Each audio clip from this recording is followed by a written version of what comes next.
Welcome to This Explainer. Today, we are unpacking a truly fascinating, grim-dark fable, the story of Sir Brain's mechanical ascension.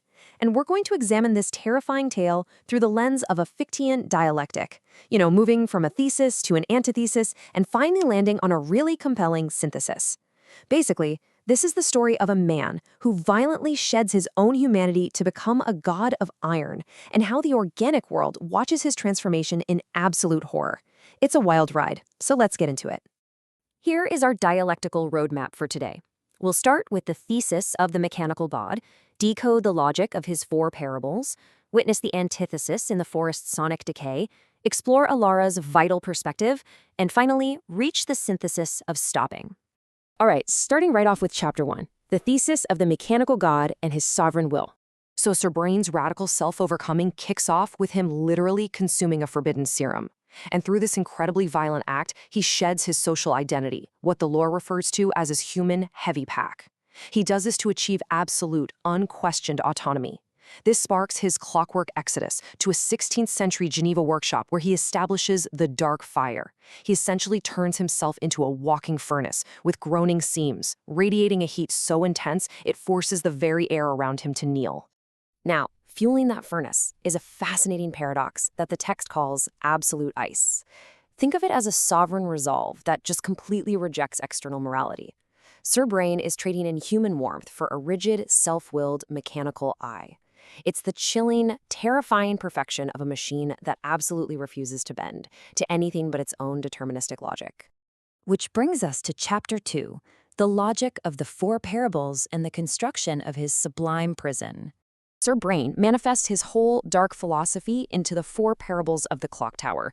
But, as you can see here, each one reveals a horrifying hidden fragility. First up, the pendulum. Brain views its arc as absolute sovereignty over time, perfectly unhurried. But the reality? It totally lacks the human courage to actually face its own end. Second is the gear train. He thinks his absolute ice meshes perfectly to create order, but it's really just a cold entrapment where nothing is allowed to dream. Third, we have the striking mechanism. To Brain, it sounds like a commanding "thou shalt," a suspended judgment over the city, but underneath, it's just a dragging escapement throwing a rigid tantrum. And finally, the tower's shadow. He sees it as his black gnomon, his signature written across history, but to anyone else, it's just a mechanical plague descending. His overarching intent is captured perfectly in this quote. Time is captured and made to kneel. He wants to build a sublime prison, a space so constrained by iron and deterministic logic that nothing is permitted to drift. Moving to Chapter 3, the forest's sonic decay. This represents the antithesis of the natural world. Because, of course, Sir Brain's ambition couldn't just stay confined to a Geneva workshop, right? He initiates this terrifying sonic decay out in the natural world. He plants these violet glowing springs deep into the earth and drops a seed of unbound logic taken right from the temporal library. And the results are devastating. The organic sounds of the forest are silenced, roots are forcibly transformed into unbound folios, and branches that used to sway freely are coerced into this rigid rhythmic dance over the abyss. The pure land becomes literally infected by a mechanical plague, and the forest spirit can only watch helplessly as the environment is stripped of its chaotic, natural rhythm. The natural world is entirely passive here, unable to resist being overwritten by a machine that just outright despises anything organic.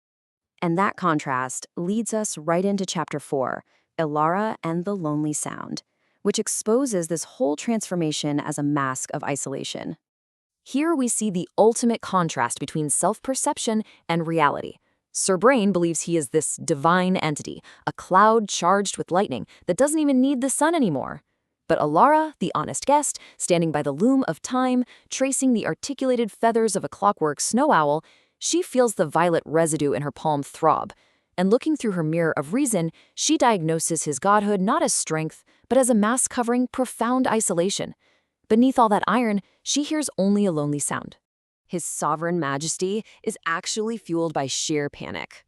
Alara realizes that Sir Brain is essentially ticking toward a fatal heart attack under the weight of his own jagged ambition.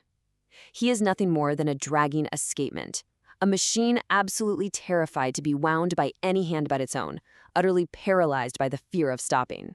Which brings us to our final chapter, Chapter 5, the synthesis of stopping, and the introduction of the soft error. See, unlike the forest spirit who just watched the plague helplessly, Alara carries a permanent, warm scar where his absolute ice touched her living blood. This transforms her from a passive observer into a sovereign artisan.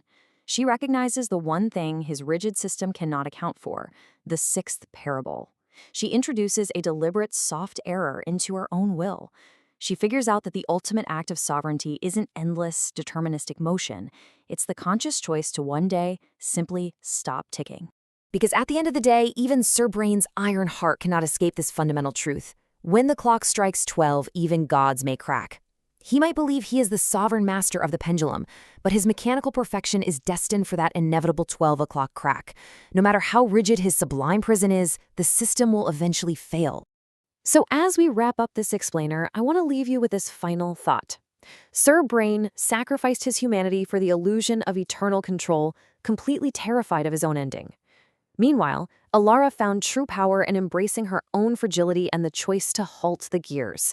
It really forces us to ask, is true sovereignty the power to tick eternally, forcing everything to our will, or is it actually the courage to finally stop? Thank you so much for exploring this dark fable with me today, and keep questioning the gears that drive your world.